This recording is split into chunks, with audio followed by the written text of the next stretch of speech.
আসসালামু আলাইকুম। নীলা লাইফস্টাইল যে যেখান থেকে দেখছেন আশা করছি সবাই ভালো আছেন। আলহামদুলিল্লাহ আমরাও ভালো আছি। আমি নীলা ইতালি থেকে বলছি। প্রতিদিনের মতন আজকে একটা নতুন ভিডিও নিয়ে হাজির হয়ে গেছি আপনাদের মাঝে। তো আজকে দুপুরে রান্না করব হচ্ছে এই যে সবজিটা দিয়ে বিদেশি মাছ আর বিদেশি সবজি দিয়ে রান্না করব। এটা হচ্ছে এক প্রকারের ডাঁটার মতো। আবার একটু ঘ্রাণ আছে সুঘ্রাণ। অনেক সুন্দর একটা ঘ্রাণ আছে এটার। তো ডাঁটা তারপর যে ঘাগরা আছে বাংলাদেশের ওগুলা আরকি আমার খুবই পছন্দ। আর কি যেমনই হোক কম বেশি একটু পছন্দ আছে। তো এখানে যেহেতু পাওয়া যাচ্ছে না আরও তো আর বেশি মনে করেন আগ্রহটা বেশি বেড়ে গিয়েছে। সেজন্য এটা দিয়ে একটু রান্না করব। আর এটা যেই টেস্ট আর ঘ্রাণ আছে সেটা আমার কাছে খুবই ভালো লাগে। অনেক সুন্দর একটা মধুর একটা ঘ্রাণ আছে। তো সবার কাছে ভালো কিনা লাগে কিনা জানি না, কিন্তু আমার কাছে খুবই পছন্দ। তাই আজকে ভাবলাম যে আজকে ওইগুলা কোথায় পাবো? সেজন্য এটা দিয়ে, এটা তো অ্যাভেলেবেল এদেশে পাওয়াই যায়। তো এটা দিয়ে আজকে মাছ রান্না করবো। আর এই যে এখানে প্লেট বাসন আমি জমাচ্ছি এক জায়গায়।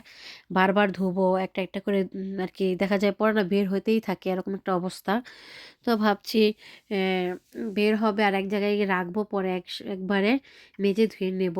আর এই যে এখানে কিন্তু আমি তরকারিটা কেটে কুটে রান্নাও করে ফেলেছি। আর তরমুজ ছিল বাসায় নিয়ে আসছিল। ওটা নামিয়ে রেখেছি, ঠান্ডা ছাড়ার পরে যে আমি কেটে দিয়েছি। যে খাবার খাবে, খাবার আগে হোক বা পরে হোক এই যেখানে রেখেছি। আর সালাদ কেটেছি, আর যে ছেলের জন্য সেমাই রান্না করেছিলাম, ছেলে খাবে সেজন্য। তো তেমন খাইনি, দেখতেই পাচ্ছেন একেবারে খুব কম ভিজিয়েছিলাম দুধের সেমাই। ওই চোখের একটু নেশা আর একটু মনে চাইলে বলে সেটাই। আর এই যে মাছটাও রান্না করেছিলাম। তো আমার অলরেডি কাজ সম্পূর্ণ হয়ে গিয়েছে। তো এখন এই যে আপনাদের সাথে একটু শেয়ার করছি আজকে কী, কী আয়োজন করলাম। তেমন কিছুই না। আগে ডাল ছিল সেটা একটু গরম করেছি। আর এই যে এত সুন্দর আবহাওয়া, দেখা যাচ্ছে না দুপুরের এই টাইমটা না সুন্দর একটা আবহাওয়া থাকে। পরে না কেমন যেন আবহাওয়াটা ঘুরে যায়। এদেশের আর কি ওয়েদারের মোট কিরকম হবে বোঝা যায় না। সকালে একরকম, দুপুরে একরকম, বিকেলে একরকম, রাত্রে আবার আরেক রকম। দেখেন আবহাওয়াটা এত সুন্দর, তো ভাবছিলাম আবহাওয়াটা এত ভালো দেখে ভাবছি যে একটু শরবত বানাই। রোজার মাসে আমরা যে রোজা রেখেছি মিঠাই, আখের আর কি মিঠাই আছে না, ওইটা নিয়ে আসছিলাম। তো ওইটা রয়ে গিয়েছে কিছু। আর সাথে একটু মালটা দিয়েছি। আর লেবু, ফ্রেশ লেবু টাটকা সবুজ দেখে আর লোভ সামলাতে পারিনি, ভাবলাম বানিয়ে নেই।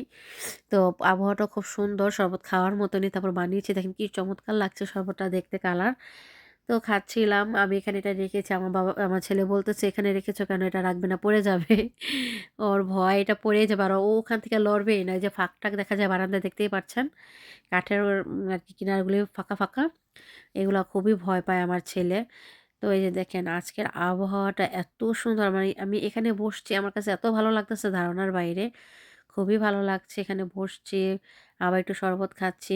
আর কি এত সুন্দর একটা সময় কাটালাম রান্না-বাড়া শেষে।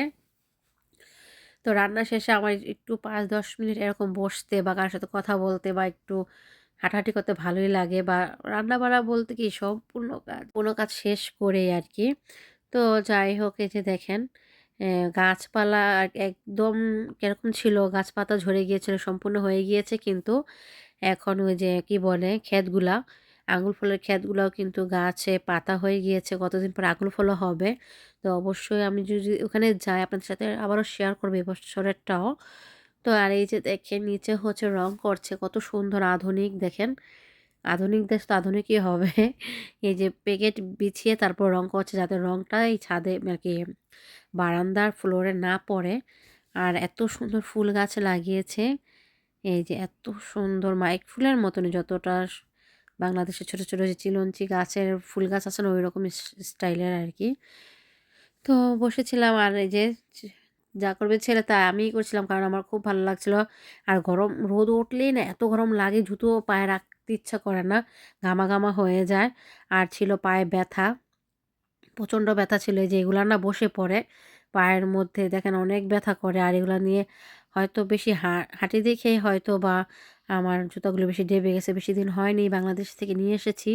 নিয়ে তো এসেছি কবেই, কিন্তু নামিয়েছি বেশি কিছু আর কি অল্প কিছুদিন হবে। তো ৩০-৪০ মিনিট করে হাঁটি তো বাসার মধ্যে, তার জন্য হয়তো বা এরকম হয়ে গিয়েছে। তো খুব ব্যথা করছিল। তো পাটা ঝুলালে বাতাস লাগে আর ভালো লাগে। আর এই যে এটার জন্য একটু বাতাস আসছিল না। আমি আর কি আপনাদের সাথে শেয়ার করছি যে বেশি গরম হলে কি হবে অবস্থাটা।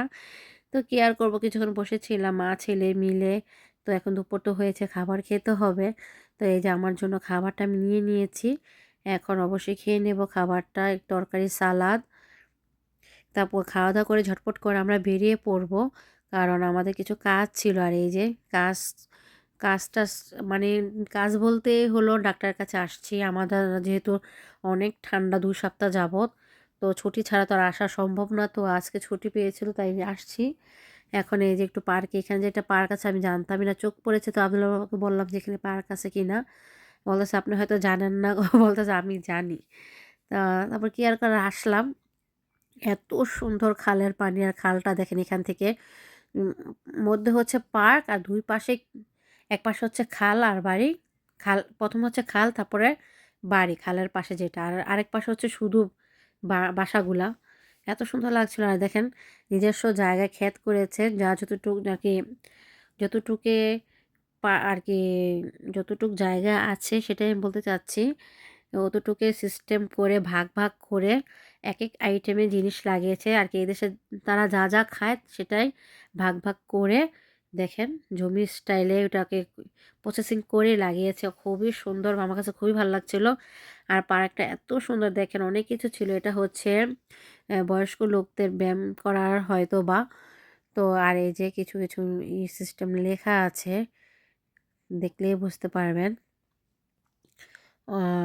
এটা ভালোই, ছোট বড় শুধু যে ছোটদের জন্য তা না, যারা এই যে অস্বাভাবিক আছে, যারা মানে হচ্ছে প্রতিবন্ধী বা বয়স্ক হয়ে গিয়েছে তাদের জন্য মূলত এই যে ছবি লোগো দিয়ে দিয়েছে। তো আব্দুল্লাহ করতে চাচ্ছিল কিন্তু পারছিল না, তারপরও করবে। বাচ্চাদের গুলাও আছে। এই তো এই যে এখানে এখানে ওই যে ঘর আছে, ঘরের মধ্যে দুইটা মানুষও আছে। মানুষ হচ্ছে স্কুল ফাঁকি দিয়ে হয়তো বা আসছে ওরা। তো যাই হোক, আর এই যে এখানে ওরা কিন্তু বালু দিয়ে খেলাধুলা করা তো খুবই পছন্দ করে বাচ্চাদের, তার জন্য যে এক্সট্রা করে জায়গা রাখে বালু দিয়ে। আর এই যে এতদিন শুনেছি কাঠের পোল, কাঠের পোল। তো ওই দিক দিয়ে আসলে অনেক সময় লাগে, আর আমাদের ওই দিক দিয়ে যেহেতু আসি না কোনো আর কি, আসার মতো কোনো প্রসেসিং আর সিস্টেমও নাই, অনেকখানি শুধু শুধু হেঁটে আসতে হবে। তো পার্কে যখন ঢুকলাম তো দেখলাম যে এখান দিয়ে লাইনটা আছে, কাঠের পোলের পোলের লাইনটা এখান দিয়ে। তো ভাবলাম একটু দেখে আসি। এই যে পুলটা দেখেন আয়না দেওয়া, চতুর্পাশে আয়না করে বেরিয়ে দেওয়া। আর এই যে ঝুম করে দেখাচ্ছি আপনাদের খালের পানিগুলো এত সুন্দর, বাস্তবে খালি চোখে অনেক সুন্দর লাগছিল, আরও বেশি সুন্দর দেখাচ্ছিল। দেখেন খালের পাশে যারা থাকে, এই কাঠের পুলের পাশে বিশেষ করে, তারা তো একদম অনেক সুন্দর চমৎকার একটা আর কি কি বলবো, অসাধারণ একটা মুহূর্ত পার করে তারা। আমার কাছে তো খুবই ভালো লেগেছে। এই পার্কের পাশে এই খাল, আবার কাঠের পোল, এটা কিন্তু অনেক খুবই নাম করা। আর দেখেন কাঠগুলো কি হেভি মজবুত ছিল। তারপর আর কি করবো, এক জায়গায় বেশিক্ষণ দাঁড়িয়ে থাকতে পারি না, কিছু যে বলবো ভালো করে পাতাও পাচ্ছি না। আমার যে ছেলে এখন আবার খাবে, তো খাবার দিয়েছি, খাচ্ছিল না, সব কবুতরকে দিয়ে দিচ্ছিল। তো এই তো ছোট্ট আজকে একটি ভিডিও ছিল। আমরা এর মধ্যে আরও অনেক কিছু খেয়েছি, সকালে নাস্তা করেছি, দুপুরের খাবার দুপুরে না, সরি, দুপুরটা তো খেয়ে আসছি। হ্যাঁ, অনেক কিছুই করেছি, খাবার খেয়েছি। তো সেগুলো শেয়ার করতে পারিনি আবদুল্লাহর জন্য। তো এই যে দেখতে পাচ্ছেন এখন এখানে কিন্তু কবুতরগুলা আবদুল্লাহ খাবার আর কি খাচ্ছে, ও খাবে কি সব ওকেই দিয়ে দিচ্ছে। তো আজকে যদি আমার এই ছোট্ট একটা ভিডিও আপনাদের ভালো লেগে থাকে, অবশ্যই লাইক কমেন্ট সাবস্ক্রাইব করে পাশে থেকে যাবেন। আর যারা অলরেডি কাজটা করে দিয়েছেন তাদেরকে অসংখ্য ধন্যবাদ, আর যারা করেনি করে পাশে থেকে যেতে পারেন। আর এই যে বলেছিলাম না, এদের মোট বোঝা অসম্ভব, বৃষ্টি নেমে গিয়েছে। তো আজকের ভিডিওটি এ পর্যন্তই। আল্লাহ হাফেজ।